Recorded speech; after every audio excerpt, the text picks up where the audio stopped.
मनोज कुमार राठौर सहायक अभियंता हूँ राष्ट्रीय अभियंता खंडवा वालों से। इस कार्य को हम लगभग 20 मई तक पूर्ण करने की उसमें है और हम इसको कर भी देंगे। और आपको मैं बता दूं कि जो हमने अभी ये ट्रेन का काम कराया है ना, इसके ऊपर हम रिसाइकलर से इसको मिलिंग करानी है हमने ना, तो उसके लिए एक बिटुमिनस स्टेबलाइजर मटेरियल होता है जिसके लिए अलग से परमिशन लेनी पड़ी थी, वो हमें 20 मार्च को प्राप्त हुई है। इसके परमिशन के उपरांत ही जो उसके मशीन है, रिसाइकलर है, वो हमारा आज शाम को या कल सुबह तक यहाँ डिप्लॉय हो जाएगा। और उपराष्ट्रपति महोदय की विजिट के बाद हम उसको मिलिंग का काम करेंगे। उससे पहले हम इसको काफ़ी अच्छी सर्विस को कर देंगे ताकि किसी को दिक्कत भी ना हो और ये धूल भी ना हो। के लिए तो अभी ये जितना ड्रेसिंग हो रहा है उसके बाद तुरंत इसमें हम पानी से डाल के इसको कुटाई वटाई करेंगे ताकि धूल ना उड़े और कोई बजरी भी बाहर ना निकले। नहीं, ऐसी तो स्थिति उत्पन्न नहीं होगी। हम इसको कुटाई तो कराते ही रहेंगे ताकि किसी को हिंड्रेंस ना हो, ट्रैफिक को हिंड्रेंस ना हो, लोगों को परेशानी ना हो। इसके लिए प्रयासरत रहेंगे और जल्दी ही हम इसको बिटुमिनस स्टेबलाइजर मटेरियल से और टाइल्स लगा के इसको कंप्लीट कर देंगे। तो टाइलों को देखिए अनुबंध में और जो इसकी जो स्वीकृति है उसमें तो टाइलें ही है विरोध कर रहे हैं। चलिए अभी तो इसको बिटुमिनस स्टेबलाइजर मटेरियल से हम इसको सर्विस को रेडी करते हैं, वो देखेंगे उसका।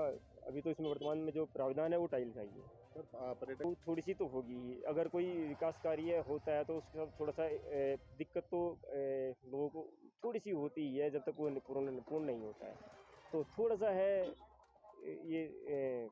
मेरे ख्याल से इस तरह ज़्यादा नहीं होगा, मतलब पीक सीजन से पहले ही हम उसको पहुँचा देंगे। के संज्ञान में लाना चाहता हूं कि पिछले वर्ष भी मसूरी का माहौल यही रहा कि हर तरफ सड़कें खुदती रही, चाहे वो माल रोड हो चाहे माल रोड के बाहर हो। यमुना पेयजल को लेकर लगातार बस अभी तक खुदाई का ही कार्य चल रहा है, जबकि जो हमारे माननीय मंत्री है आज से एक साल पहले ढोल नगाड़ा पीट चुके हैं कि मसूरी में यमुना का पानी आ चुका है, लेकिन यमुना का पानी आज भी यहाँ की जनता को नहीं मिल पाया है। और 2-3 साल हो गए लगातार सड़कें खोदी जा रही है और हाल में ही फिर सड़कों का वही हाल है, चाहे मसूरी की एकेडमी रोड हो, चाहे मसूरी किंकरेक एनएच की रोड हो, चाहे मसूरी के संपर्क मार्ग हो, हर जगह यमुना पेयजल को लेकर फिर सड़कें खोदी जा रही है। और जो उनका जो सुधारीकरण का कार्य होना चाहिए, जो उनका डामरीकरण का कार्य होना चाहिए, वो मात्र टल्लियां लगाकर वो कार्य किया जा रहा है, जिससे कहीं ना कहीं दुर्घटनाएं भी हो रही हैं। पिछले कई वर्षों में कई लोगों के हाथ भी टूटे, पैर भी टूटे इन्हीं सड़कों के कारण।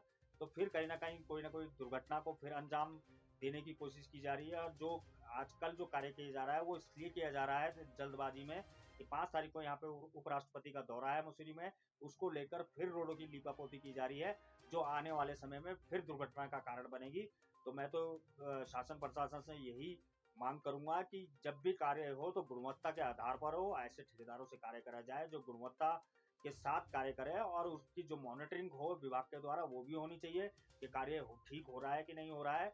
लगातार ऐसे कार्य करने से मसूरी का जो व्यापार है वो पिछले वर्ष भी शून्य पर आ गया था रोडों के कारण, और मुझे तो लगता है कि इस बार भी जिस तरह से रोडों को तोड़ा जा रहा है, टल्लियां लगाई जा रही है, उस बार भी सीजन जो मसूरी का होगा और यहाँ के जो व्यापारी हैं वो फिर निराश होंगे।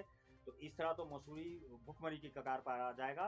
तो विभागों को अपनी तालमेल के साथ काम करना चाहिए और मसूरी का जो सीजन पे जो प्रभाव है उसका प्रभाव नहीं पड़ना चाहिए। और मसूरी का जो सीजन है वो लगभग 15 अप्रैल को शुरू हो जाता है और विभाग का कहना है कि हम 20 मई तक इस काम को पूरा कर पाएंगे। तो हमें तो इस बार का भी सीजन खटाई में जाता हुआ नजर आ रहा है।